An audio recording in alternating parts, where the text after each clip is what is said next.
বন্ধুরা রোজ করার মতো হাজির হয়ে গেলাম। আশা করি তোমরা ভালো আছো, তোমাদের মনের অবস্থা ঠিক আছে। তো আজকে আমি শেয়ার করব রুই মাছের ঝোল। এখানে আমি কিছু রুই মাছ নিয়েছি, 600-700 গ্রামের মতো হবে। ছোট রুই মাছগুলো হয় সেগুলো নিয়েছি, ধুয়ে পরিষ্কার করে নিয়েছি। এখানে আমি 1 চামচ হলুদ, 1 চামচ লঙ্কা আমি 2 চামচ দেবো। এখানে স্বাদ মতো নুন, জিরের গুঁড়ো, হলুদের গুঁড়ো, ধনের গুঁড়ো, গরম মশলা গুঁড়ো সব দিয়ে আমি ভালো মতো করে মেখে নিচ্ছি মাছগুলো। আমি ঘরোয়া পদ্ধতি উপকরণ দিয়ে এই মাছের ঝোলটা করব। যারা মাছ খেতে পছন্দ করো, ঝোলটা করতে একটু বিরক্তকর লাগে, তাদের জন্য এই রেসিপিটা খুবই সাধারণভাবে দেখাবার চেষ্টা করব। ধৈর্য ধরে ভিডিওটা দেখতে থাকো, আশা করি তোমাদের একটু হলেও কাজে লাগবে। তো মশলাগুলো দেওয়ার পর আমি 1 চামচ সরষের তেল দিয়ে দিলাম আর ভালো মতো করে ঝাঁকিয়ে মাছটা মশলা মেখে নিলাম। ঝাঁকাবার পরে হাত দিয়ে এরকম মেখে নিতে হবে দুই পাশে, যাতে ভেতরে মশলাগুলো ঢোকে। তো মাছে মশলা মাখা হয়ে গেছে, মাছগুলো ভেজে নিচ্ছি। ফ্রাই প্যান গরম করে নিলাম, তেল দিয়ে দিলাম, সরষের তেল গরম হয়ে গেছে। এখন আমি একটা একটা করে মাছগুলো ছেড়ে দিচ্ছি।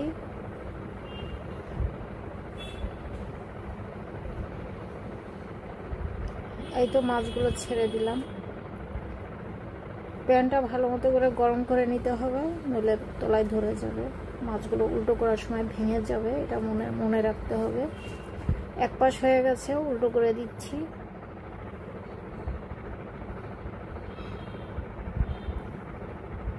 এই তো একটা একটা করে উল্টো করতে হচ্ছে।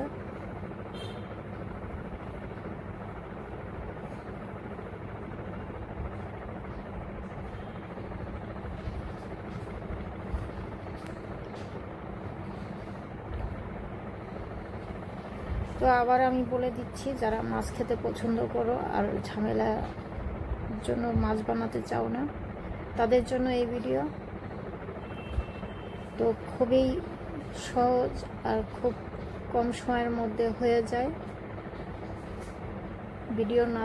পুরো ভিডিও না দেখলে বুঝতে পারবে না।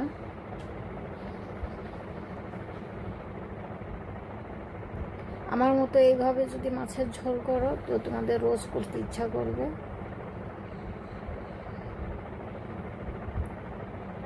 তো এরকম মাছগুলো উল্টো করে দিয়েছি, দুপাশ হয়ে গেছে।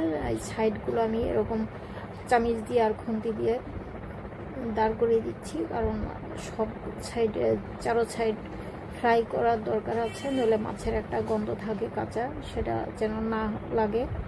ওই জন্য আমি এইভাবে ভালো করে ভেজে নিলাম। মাছগুলো হয়ে গেছে, নামিয়ে দিলাম। এখানে একটা কড়াই বসিয়ে দিয়েছি, কড়াইতে আমি সরষের তেল দিয়ে দিলাম। তেল গরম হয়ে গেছে, এখানে পেঁয়াজ কুচি, ধনেপাতা কুচি, কাঁচা লঙ্কা কুচি, আদা রসুন কুচিয়ে নিয়েছি। আদা রসুন পেস্ট আর দেবো না, আমি এখানে কুচিয়ে রাখা আদা রসুন ইউজ করব। তো তেলের মধ্যে আমি পেঁয়াজ ছেড়ে দিলাম।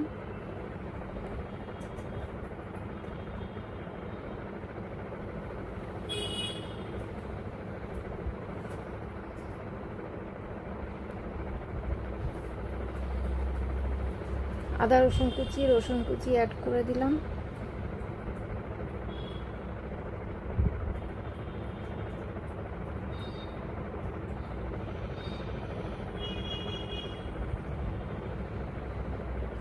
মাছ তো আমরা বেশিরভাগ পছন্দ করি, বেশিরভাগ লোকেরাই পছন্দ করি, কিন্তু মাছের ঝোল এক একজনে এক এক রকমভাবে বানাই।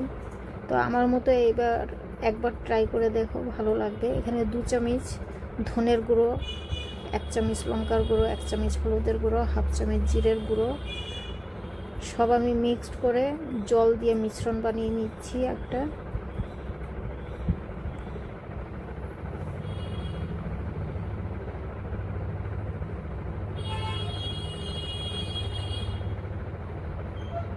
যদি এই ধরনের স্টিলের কড়াইতে রান্না করতে চাও, আর পেঁয়াজটা এভাবে যখন লাল করব, একটু ধ্যান দিয়ে কাজটা করতে হবে, কারণ স্টিলের কড়াইতে ধরে যায়।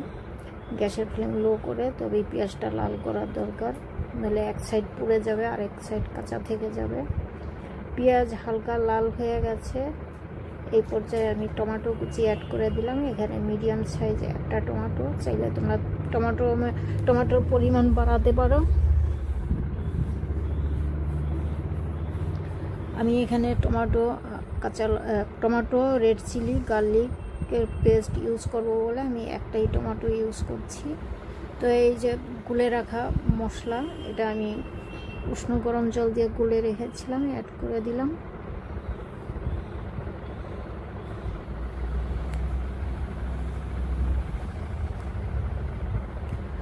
ভালো করে নেড়ে চেড়ে পেঁয়াজ আর টমেটো গালিয়ে নিতে হবে। তো এই পেস্টটা আমি 1 চামচ ভরে দিয়ে দিলাম।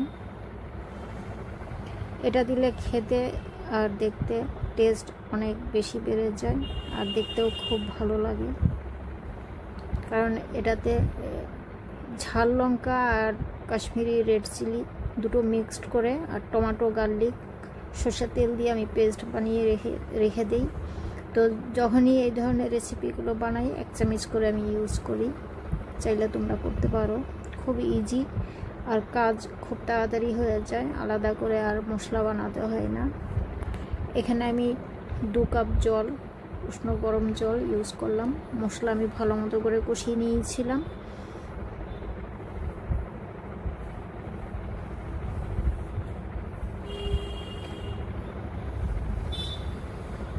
জলটা একটু বেশি পরিমাণের মতো ইউজ করলাম, কারণ এটা মাছের ঝোল হবে, ওই জন্য জলটা একটু বেশি দিতে হবে। এই ঝোলটা ফুটাতে হবে ভালো মতো করে, এর জন্য আমি ঢেকে দিলাম। 5 মিনিটের মতো ঢেকে ফুটিয়ে নিলাম ঝোলটা।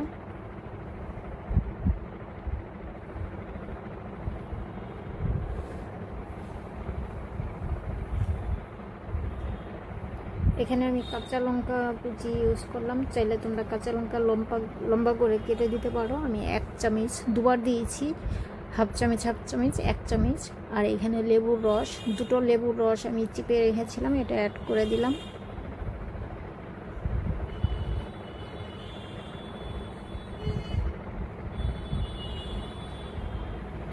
যারা টক খেতে পছন্দ করে না তারা লেবুর রস স্কিপ করতে পারো। ভেজে রাখা মাছগুলো দিয়ে দিলাম এখন। এই যে একটা একটা করে এইভাবে দিতে হবে যাতে না ভাঙে।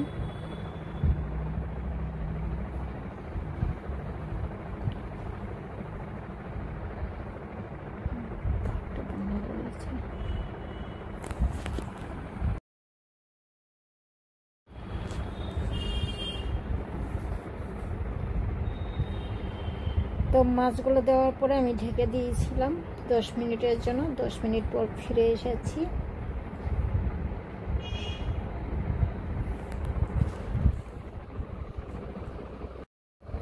এটা ভাজা জিরে পাউডার,